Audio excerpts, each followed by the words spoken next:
ډېر نږدې دی دا پښتانه به یې د دغې کرسۍ له واپس راغورځوي. السلام علیکم ملګرو، زه یم تاسو ورور تاسو ملګری تورخان بټخیلوال.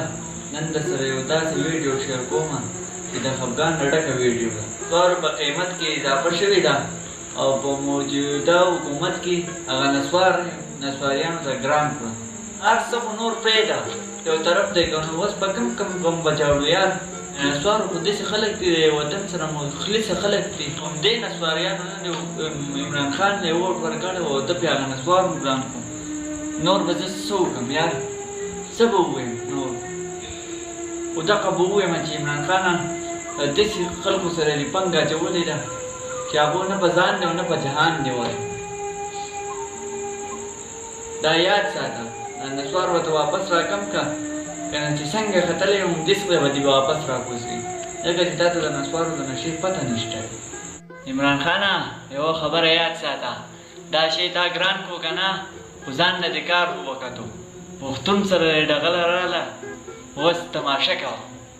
ته اوس دې پښتنو نه دې کرسۍ ته رسولی وې او تا نسوار یې له بېلېدو ته ګران کړه. نسوار خو به یو طرف ته خو ځه، خو چې دا په دې ملک یې دا نوره مهنګایي راویسته، اوړه دې ګران کړه، چیني دې ګران کړه، هر یو شی دې د اور په بیه کړو که نه، دا خلک په آخر کوي به څه؟ تاسو خو ما ته ده ووایئ که نه عمران خانه لږ سوچ وکړه. ګوره نسوار سره خلک به 3 روپۍ ګران او تا 10 روپۍ ګران کړه. عمران خانه غم مه کوه، 2023 ډېر نږدې دی، دا پښتانه به یې د دغې کرسۍ له واپس راغورځوي. دې کرسۍ ته ته پښتنو خېژولې او پښتانه به دې ترې راغورځوي، دا یاد ساته. د اوړه دې کوم ځای ته ورسوله، ټماټر دې کوم ځای ته ورسوله، چیني دې کوم ځای ته ورسوله. ګوره بله ورځ زه لاړم د پیزارو دوکان ته، ته دغه ښه ښکلې پرېشتکۍ چپل و او دا یې راته په 500 روپۍ وې. دا اوس ګراني نه ده، هر څه خو به زما له هېر شي خو نسوار راله نه هېرېږي. ولې ځکه چې په درګۍ کې په 10 روپۍ دی او دلته په 10 دی. ټولو نسواریانو ته زما دا خواست دی چې د حکومت ته مونږ یو هفته ټایم ورکوو چې دا نسوار دی واپس خپل ریټ ته راولي. که چېرته یې را نه ویسته نو ظفر پارک ته به په 10 بجې باندې مونږ به په حکومت پسې غټې جلسه کوو. ټول نسواریان به ظفر پارک ته راغونډوو. د مهنګایۍ خلاف هېڅوک نه روځي، خو د نسوارو خلاف به هر یو نسواري به پسې روځي. دا یاد ساته. حکومته ډېرې لوبې دې وکړې، ډېرې منډې دې ووالې، ور یې وستې د نسواریانو سره پنګه راغله. خو عمران خانه ځان دې ساته چې دې پښتنو چا له ګزار ورکړی. عمران خانه یاد یې ساته، ور یې هغه بیا دې له نه دي راغلی. د مهنګایۍ خبرې خو ده ډېرې کې، خو د نسوارو هم سره زړ راوباسه که نه، د دې څه اواز اوچت که. زه به ووایم چې او دا هم د پښتنو یو نسواریانو یو نوم روښانه کړو.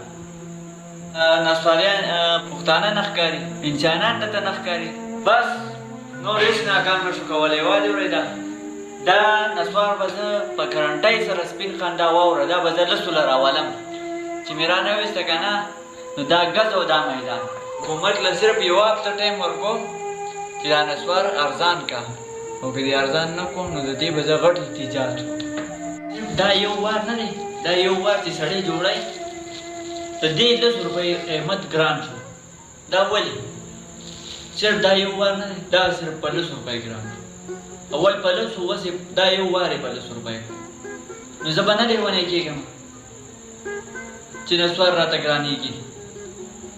په دې ملک نور څه و، خو دا نسوار و هغه ګران کړه. نور به پښتانه به څه کوي؟ ما له خو د دې سره رزلټ راکوي که نه. ما دا زړه غواړي چې دا چا نسوار ګران کړی چې سرټکې وي او یا د هغه سره وي یا د ما سره. زه څه وکړم آخر؟ یو وار یې د په 10 روپۍ زه به نه لیونی کېږم یاره. عمران خانه نور خو زه هېڅ نشم ویلی، نسوار خو لا یو وار خو یا داسې په 10 روپۍ کړو که نه. خو یا خدای پاکه ته خو یې په نسوارو راواړې چې ده ته د نسواریانو احساس وله ورشي چې د دوی په زړه باندې څه تېرېږي او څه نه تېرېږي. یا الله ته یې نسواري نسوارو د ګرانولو خراب یو دردناک وم د خیل ظفر پارک. نسواریانو ځان تیار ساتئ چې کله درته تور خان بټخیلوال اعلان وکړو باره کوم ډک کړی چپ چاپېره عمران خان درنا کړې ده حکومت یې اغستی دی او زه به درنا کوم نسوار بارزانو